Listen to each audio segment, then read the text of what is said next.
뉴욕 증시 CPI 해석 엇갈리며 롤러코스터, 나스닥 2.17% 상승 마감.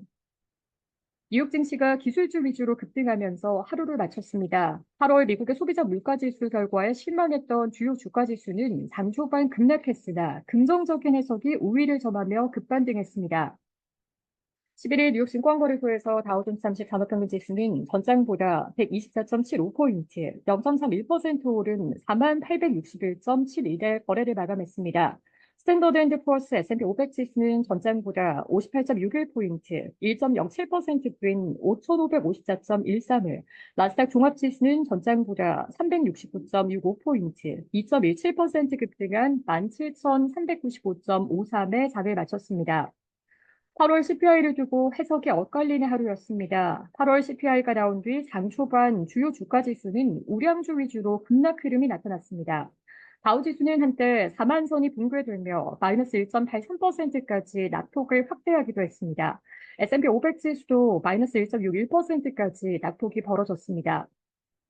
8월 헤드라인 CPI는 시장 예상치에 부합하며 무난하게 나왔지만 연방준비제도가 중시하는 근원 CPI 상승률이 예상치를 웃돌며 가팔라지자 스태그플레이션 우려가 시장에 확산됐습니다. 미국 노동부에 따르면 8월 헤드라인 CPI는 전월 대비로는 0.2%, 전년 동기 대비로는 2.5% 오르며 시장 예상치에 부합했습니다. 하지만 8월 근원 CPI는 전월보다 0.3% 상승하며 시장 예상치였던 0.2% 상승을 웃돌았습니다. 지난 4월 이후 넉 달 만에 가장 큰 상승폭입니다. 특히 세부 항목에서 서비스 물가 상승률이 오히려 가팔라진 점이 시장의 불안감을 자극했습니다. 끈질긴 인플레이션이 연준의 금리 인하 경로를 방해할 수 있다는 우려였습니다. 8월의 주거비는 전월 대비 0.5% 오르며 전월치였던 0.4% 상승을 소폭 웃돌았습니다. 8월 교통서비스 물가는 전월 대비 0.9%나 튀어 올랐습니다. 지난 4월 이후 최대폭입니다. 하지만 CPI 결과가 전반적으로 무난했다는 점에 초점이 옮겨간 듯 저가 매수세가 유입되며 주가지수는 가격하게 반등했습니다. 특히 기술주 위주로 매수세가 강하게 유입되면서 필라델피아 반도체 지수는 4.9%나 급등하기도 했습니다. 인공지능 테마를 이끄는 엔비디아는 이날 8.15% 급등하며 거대 기술 기업 7곳을 가리키는 매그니피센트 세븐 중에 상승률이 가장 높았습니다. 젠슨 후앙 엔비디아 최고 경영자는 AI 수요가 여전히 엄청나다며 투자 수익도 상당할 것이라고 이날 밝혔습니다. 브로드컴이 6.79%, TSMC가 4.8%, ASML이 6.49%, AMD가 4.91%에 오르는 등 AI 및 반도체 관련주도 강력한 매수세의 맛을 봤습니다. 반면 우량주 위주로 구성된 다우지수의 모든 종목이 이날 한때 하락한 점은 기술주 강세와 대비됩니다. 특히 프록트앤드갬블이 마이너스 2.18%, 존슨앤드존슨이 마이너스 1.53%, 유나이티드 헬스그룹이 마이너스 1.55% 등 필수 소비재의 약세는 경기 침체에 대한 우려가 반영됐다는 분석도 나옵니다. 인터랙티브 브로커스의 스티브 소스닉 수석 전략가는 단독으로 보면 CPI는 나쁘지 않다라며 시장은 예상보다 높은 근원 수치를 원하지 않았는데 8월 CPI로 50bp 금리 인하는 물 건너갔다라고 분석했습니다.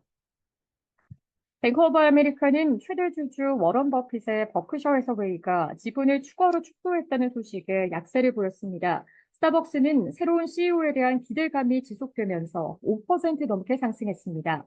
대표적인 밈주식 게임스탑은 2분기 매출이 전년 동기 대비 31.4% 감소한 2분기 실적의 여파로 주가가 11% 이상 밀렸습니다. 도널드 트럼프 전 대통령이 최다 지분을 보유한 트럼프 미디어 앤드 테크놀로지 그룹의 주가는 10% 넘게 급락했습니다. 전날 밤 민주당 대선 후보 카멀라 해리스 부통령과 맞붙은 첫 TV 토론에서 해리스가 우세했다는 평가에 실망 매물이 쏟아졌습니다.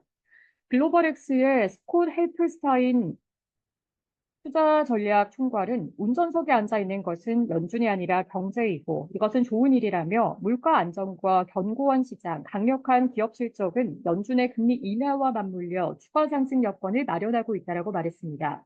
팩트셋에 따르면 이날 기준 뉴욕 증권거래소에서 52주 최고치를 경신한 주식은 171개, 최저치를 갈아치운 주식은 100개로 집계됐습니다. 업종별로는 기술이 3.25%뛰며 기염을 토했습니다. 이미 소비재와 커뮤니케이션도 1%대 상승률을 보였습니다. 반면 필수 소비재와 에너지, 금융과 의료, 부동산은 하락했습니다. 시카고 상품거래소 패드워치툴에 따르면 연방기금 금리 선물 시장은 9월 기준금리가 25bp 인하될 확률을 85%로 반영했습니다. 전날 마감 무렵에 71%에서 14%포인트가량 튀어 올랐습니다. 반면 50bp 인하 확률은 15%까지 축소됐습니다. 시카고 옵션 거래소 변동성 지수는 전장보다 1.39포인트, 7.29% 하락한 17.6%를 기록했습니다.